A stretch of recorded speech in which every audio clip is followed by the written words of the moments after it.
Hello friends, welcome to my channel. It's a day 2 for our Wireshark series. Before I begin the video, I just wanted to say thank you for all your love support on my day 1 video. I'll make sure that I am going to do whatever that is possible for me in Wireshark. And I want you to assure that whatever that I know and whatever that is basically a best practice in industry or whatever that happens related to Wireshark, I'll be sharing with you guys for sure. Okay. Now in this particular video, I am going to start from scratch how installation of Wireshark, what are the modes that is available, everything I'll be talking about. Okay. So in this particular video, let's talk about how we should install a Wireshark in our PC. What is non-promiscuous mode and promiscuous mode and actually it works. Okay. How we should configure it and how we should do a capture. This is just a fundamental kind of a foundational build that I'm going to do, guys. So I would recommend you to watch till the end because the installation and all of this needs to know when you do a capture. Okay. And once you do a first capture, what are the things that you have to keep in mind? So that is the reason I thought let's have an understanding about the foundational. And if you already know all of this, I would recommend you to skip this particular video. It will be really helpful for you. Okay. So, and also I'll request you to please subscribe my channel and hit the bell icon so that you never miss any video from me. So without any further delay, let's get started. So friends, let's see how we can install Wireshark in our PC and then we'll configure this modes, how we should be doing this, and we'll do a first capture. Okay. So let's rub this out and let's go to our web. Okay. And then search for Wireshark. Okay. And then we will be going to this download option and you just need to check which is your version, Mac OS, Ubuntu or Windows. So I'm using Windows. So here if you want to have a donation, you can do it. Otherwise you just need to download, that's all. Okay. So download will take a little bit of time and then we'll do the installation. So we'll just wait for that particular time. I'll stop the video and I'll start once it is downloaded. So as we can see that it's downloaded has been done. So we have downloaded the Wireshark and let's see. Okay, so this is the setup file. It's basically easy to install. There's nothing that is there.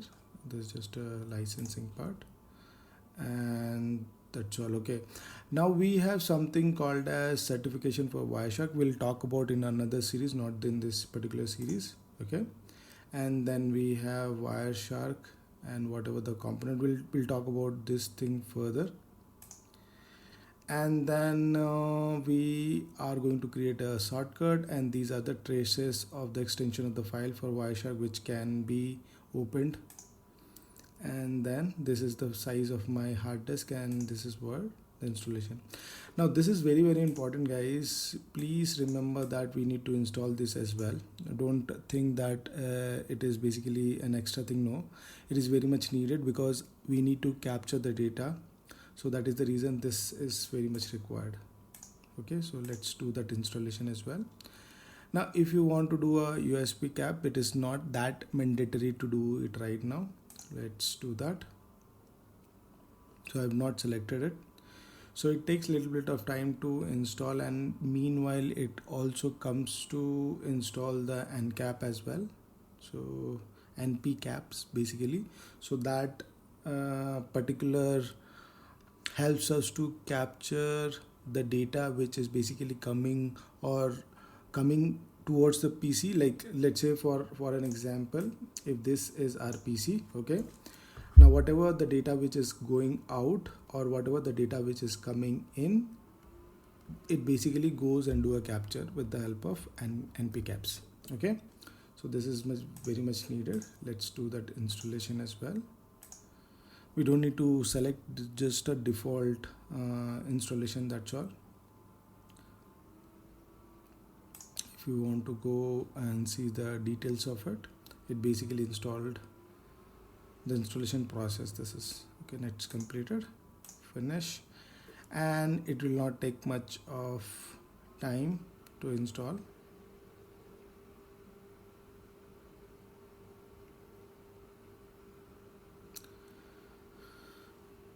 So let me start the video once the Wireshark gets completed. Okay, it's been completed already. It is asking me to reboot now, and we have to require, because as we have installed the Wireshark, it's good to have a reboot of the device. So let's do that. Okay, so I'll meet you guys after the reboot of the device. So friends, let's understand what is promiscuous and what is basically non-promiscuous and promiscuous mode. Okay, so let's say you have a PC, okay, you have another PC and you have another PC, right?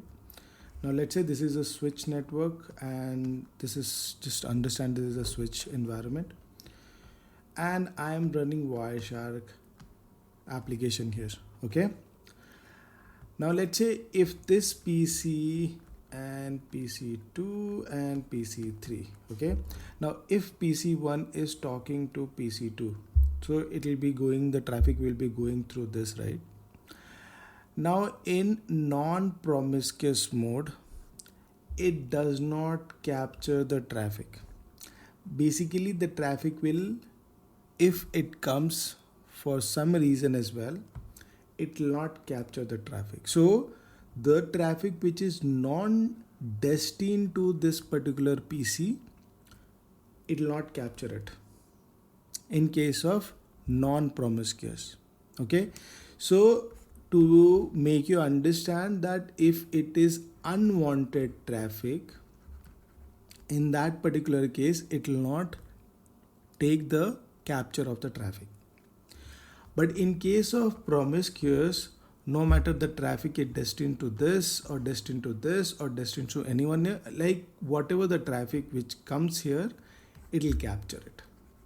So which is for promiscuous mode will take every traffic or every packet and captures it.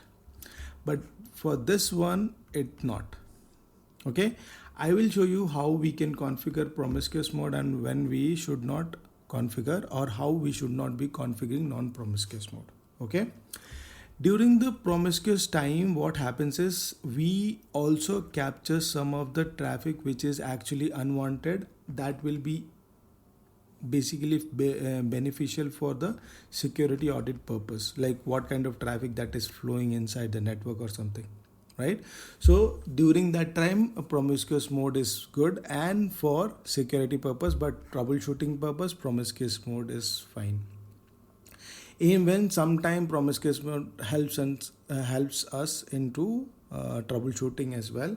But yeah, it depends what you are troubleshooting and what is the condition of troubleshooting, how the traffic flows are, and accordingly you are going to choose whether I should be going through promiscuous mode or non-promiscuous mode.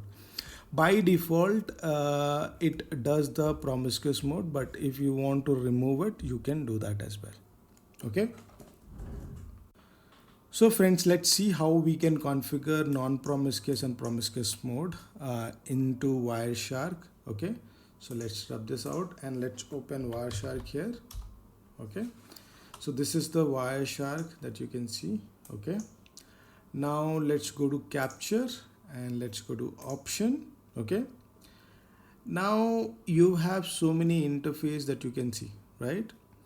Now the interface which you can see some kind of grabs, like the loopback that you can see and the Wi-Fi that you can see, because my PC is connected through Wi-Fi. So you are seeing some traffic over there. Okay, so basically it's seeing some of the traffic, but here you are not seeing any other interfaces.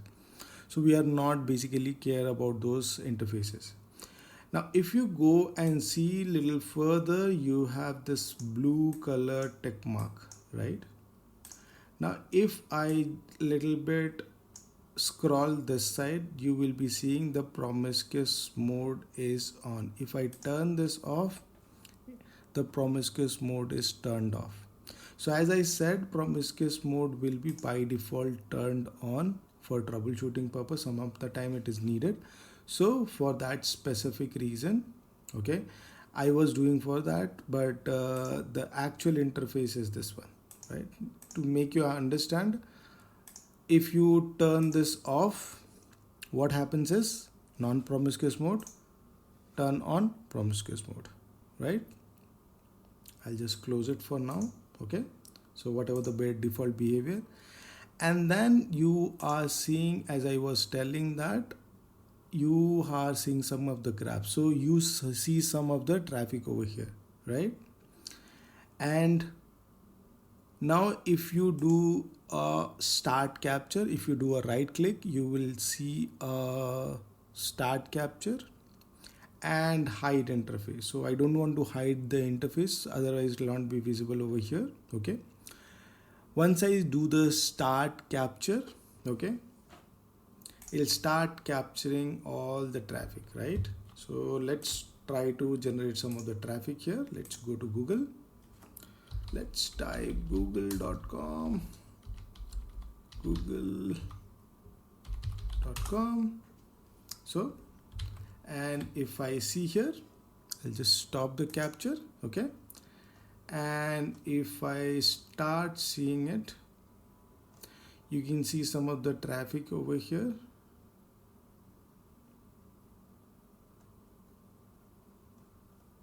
I'll just give you an example of a traffic where we went. Okay, so let's go up. Let's go and type TCP. Okay, and once you type this, you just scroll a little bit here and there. Okay, now just wanted to give you a background that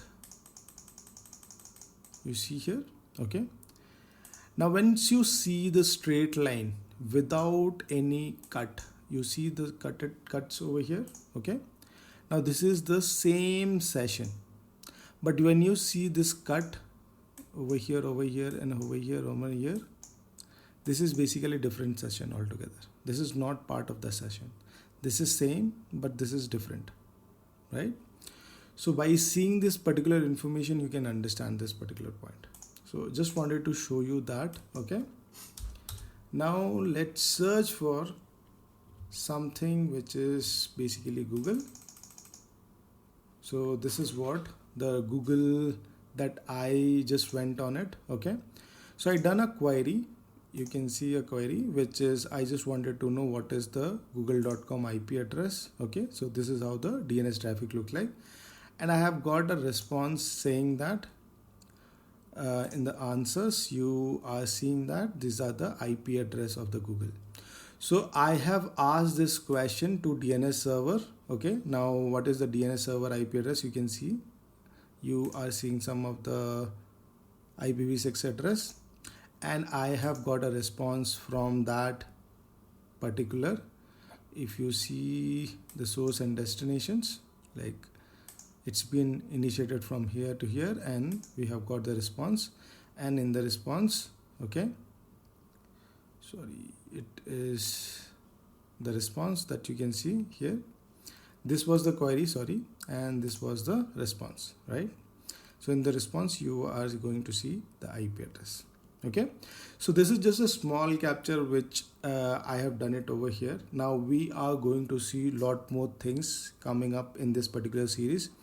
So I would request you to please subscribe my channel, and if you want to show a support, join the button of my YouTube channel, or else if you want to know how PA can be troubleshooted, the Palo Alto deep troubleshooting, you should be also joining the other joining membership, which is Army.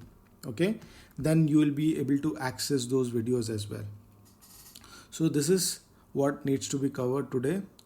Thank you so much guys. I'll see you in the next.